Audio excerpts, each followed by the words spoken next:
Front time ulit. Isang cordless na power tools. Tool lang pala kasi isa. Ayan. Maganda to kung ano, nagbabaklas tayo ng mga tornilyo or screw, mas madali. Ayan siya guys. Okay. Kilatisin natin. Okay, so eto lang ang napansin ko dito. Dito fix siya. So hindi kagaya doon sa isa, hinges. So mas tatagal kasi pag hinges. Pag dito napupunit.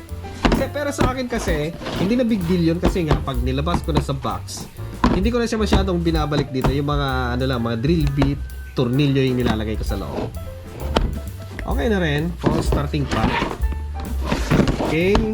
So buksan natin. Yun oh. Wow, boom. Ayun oh. So ito yung kanyang user manual. So meron siyang dalawang variant. So ito yung pinadala sa atin. Aluminum yung kanyang assembly ng gear. Okay. Then meron siyang additional na anik-anik dito. Okay. So tingnan muna natin doon. Kompleto na rin siya guys. Kasi kung gusto nating pangbaklas ng tornilyo, meron din siya. So anong size kaya to? Meron siyang adapter dito. Yung pinakamaliit ay ito ng size. Hindi makita. 4mm at ang pinakamalaki ay 8. Hindi. 12mm. 12mm yung pinakamalaki. Pinakamaliit 4mm tapos hanggang 12mm. Then meron pa dito. Ginagamit ko kasi pag nagbabaklas ako ng yero ay yung 8. Okay, so kompleto rin. Tapos mga screw, Philip, flat, Philip, iba-ibang size lang. Then drill bit. May pang kahoy, may pang bakal. Ganito yung pang kahoy. Yan, okay naman. Kompleto din naman. Then meron siyang eto sa mga ano, sa mga gipitan, so pwede mo siyang i-bend ng ganyan. Bend the law. Alala ko na yung bend the law. Okay. Ayos din naman. Kompleto na siya guys. Then dito tayo mismo sa power tools.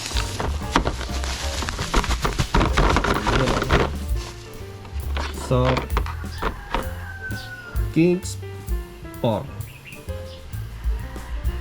King X4. Oh, meron pa siyang ano dito. Ayan oh, tip na pang Philip at flat. So baliktaran. Oh, meron pa dito, dalawa oh. Sana oil. Mas malaking isa. Mas payat to. Set aside muna natin at check natin yung iba pa. Eto maganda dito guys. Eto yung gusto ko dito kasi dalawa yung kanyang battery. Ayan, meron akong power tools dito. Ang pinadala lang isa yung battery. Pero ito sulit kasi dalawa yung battery. Importante yan. Kasi kung sakaling may problema na isa, meron pang isa.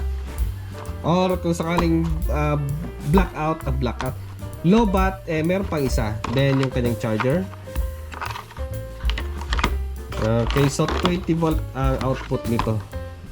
Yes, 20 volt. 2 ampere, 20 volt. Tapos yung kanyang charger. Ayun, 21 volt, 1 amps. Tingnan natin yung quality. Mas maganda ilagay na natin yung battery. Wala nga lang ano, wala siyang indicator kung ilang status yung kanyang battery, yung kanyang SOC. So, yun nga lang, wala siyang ano, indicator talaga. Pares dito sa isa. Pero sulit na kasi nga dalawa. Okay, salpak natin. Ayun, maigpit. Okay. Sumak natin sa isa. Parang nagkakasaka lang ng alam mo na. Di ba? Okay. Siguro sa biyahe yan kaya nagkagas-gas. Aluminum ba to? Parang aluminum siya. Okay, ganda rin. Aluminum siya.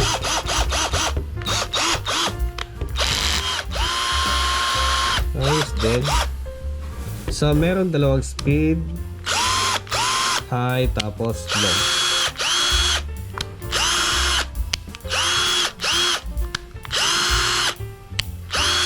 Tapos yung kanyang torque 1 hanggang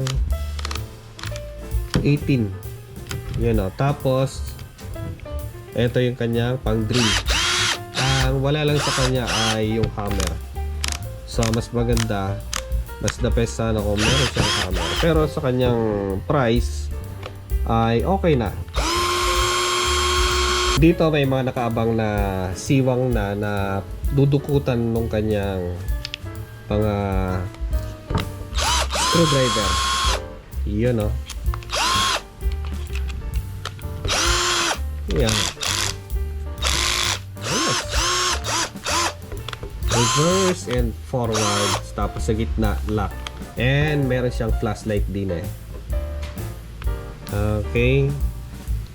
At isa pa ay brass type yung kanyang motor. Sa iba kasi mas maganda yung, guys, sa akin mas maganda yung brushless kasi nga mas malakas. Pero ang problema kasi pag nasira yung kanyang driver, yung brushless, problema yon.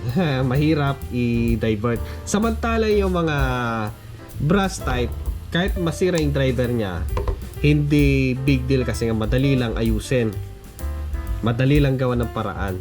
Pero yung brushless medyo may kahirapan, medyo magastos kung masira. So minsan nga mas gusto mo nang bumili ng bago kaysa i-repair eh. Pero pag ganitong brass type, madali lang yan, you know, meron nag-i-start. Ang disadvantage lang kasi sa mga brass type, kung magtatrabaho ka sa mga lugar na merong explosive na mga fumes, delikado siya kasi nga nagke-create siya ng sparks.